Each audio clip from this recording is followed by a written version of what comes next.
Do you ever get tired of hearing about other people's blessings and victories and miracles? It's not that you don't want them to be healed, have their marriage restored, or have big financial victories. You're happy for them. After all, you prayed for them. But you wonder, when will it happen for me? I'm trying to stay positive, but I just don't know if I can take this any longer. I'm tired of acting happy. I'm tired of waiting. I'm tired of trusting. When is it my turn? The longer you wait, the more difficult the trust journey becomes. We're watching God do these amazing things. We're hearing about God doing these amazing things. Part of you are like, oh, praise God, God healed somebody's marriage. God brought somebody's kid back to church. Man, God healed somebody from cancer. There's part of us that rejoices in that. But then there's the rest of us, right? We're sitting in line and we're like, okay, wait a minute. What makes them so special? What are they doing right? What am I doing wrong? Why are they getting a yes and I'm just sitting here waiting? I mean, so many of us were crying out to God, God, I just want you to do something for me. I just want to hear from you. I trust God. I pray for other people who are healed. And I'm ready for it to be my turn. In those moments, you often decide that God's taking too long, and so you take matters into your own hands. Since trust isn't paying off, I'll figure it out. This is also when many people decide to quit on God. And they say things like, how could a loving God allow this to happen? How could God not help me if this is what I get for trusting God? I'm out of here. How long do you trust? How long should you trust? How long should you keep trusting when nothing seems to be happening? You're tired of trusting. You're ready for something to happen. You've been walking a long, difficult road of trust, but you haven't had your shouting miracle moment. Keep walking. Keep obeying. Keep trusting. If you quit trusting, if you give up because the walk's too long, then you'll never get to shout. So how do I wait for my miracle today? Number one, never forget this. Jesus is worth the wait. He's worth the wait. He's worth the wait. And what takes place is that we rush God. You have to learn how to trust the process and the timing of God. You don't want to rush the Spirit. I'm telling you, there's nothing worse than getting the right thing at the wrong time. And here's one of the things that you need to know about God. His timing is almost never your timing. God's timing is very different from your timing. And you know why that is? Because we live in an age of immediacy. Like we want it now. But let me remind you who you're waiting on and what you're waiting for. So I want to tell you tonight that having to wait does not mean that God is late. Jesus is right on time. Now, don't get me wrong. He might be late on your priority. Totally might be late on your priority. The thing you want, the thing you need, the thing you're asking for, he might show up late on purpose to the party you're trying to throw. But he's not late on his priority. He's not late on what he's trying to do in you. Sometimes we want God to do things for us. God, will you do this for me? Will you please show up right on time and do this for me? And he might say yes, or he might say, no, I'm not going to show up and do that thing for you, but I am going to do something in you. And I'm always on time for that one. God is forming something in you, and he prioritizes what he's doing in you over what you might want him to do for you. Tim Keller said it this way. It's very helpful. God will either give us what we ask for or give us what we would have asked for if we knew everything he knew.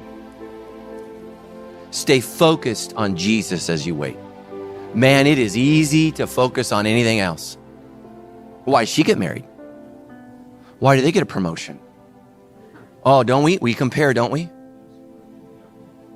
You know what happens? You start focusing on what God's doing in everybody else's life. You forgot to focus on Jesus and what you want him to do in your life. That's what we do. Some of you are distracted. And instead of waiting for your miracle, you're complaining that God's blessing other people's lives. What does that say about you? Here's what I think it says. God needs to do a miracle in you before he gives you the miracle you've asked for. Some of you, man, you are focused on everything but God as you wait for your miracle. And I'm not God, but if I was, that'd make me feel used. You're not actually interested in me. You just want what I can give. What does God want to teach you? What is it that you need to learn before you get your miracle? Because here's the thing I think God knows. As soon as you get what you want, you're probably going to leave. But some of us only come to God when we need something. And here's why waiting is so important. I think what waiting teaches us is what we need is Him, not the miracle from Him. You see, some of you, God has something for you to do that's amazingly productive while you wait for your miracle. But you're so focused on what you didn't get or you haven't gotten that you're not focused on what He's calling you to do. There is very little that is instant with God. The needs are the same. You want healing. You need a miracle. You want God to reveal His plan and His purpose. The difference is your expectation on how long it should take. The patient person prays, God, you see my situation and you know I need your help. I trust you and I trust your timing. Trust not only God's plan, but also His timing. Why is it that we need to learn to wait? Waiting on the Lord takes, and this is the thing that's going to blow your mind, it takes personal courage. Listen to this verse. Wait for the Lord, be strong, and let your heart take courage. Wait for the Lord. Man, courage is tough. Courage is tough. We don't think about that. But we need to learn, okay, Lord, I need courage here. Take courage. God, I need courage. So if you're struggling waiting and you don't know what to pray for, instead of the miracle, say, Lord, give me the courage to wait as I sit in this. Lord, I'm not brave. I'm not brave. I lack courage, right? So here's the thing. So many of us think that miracle A is what we need, but God wants to work on miracle B that we're completely blind to. And here's the thing is waiting is hard. And so many of us, we are adults physically, but we are children spiritually. So why does God want us to wait? It takes courage. Next, it builds patience. Because man, it's hard, right? It's hard to be patient in our marriage. Any parents with little children, man, that's hard to be patient. Romans 8:25. But if we hope for what we do not see, we wait for it with patience. Oh God, I don't know how this child's gonna make it. Patience. Lord, I don't know if I can last in this marriage. Patience. Right? We want God to fix it. Christianity is not about being a magician. It's about learning to be transformed, and that takes time. I waited patiently for the Lord. Listen to this. And He inclined His ear to me and heard my cry. I want you to know that right now, God is with you. And I know some of us are suffering, and I know it's hard. But we have to sit in that and trust God. And I know some of you are hurting so bad, and you've been hurting for so long, and the pain is overwhelming. Trust God. He's right there.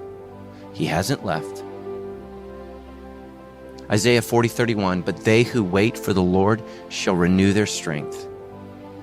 They shall mount up with wings like eagles, and they shall run and not be weary.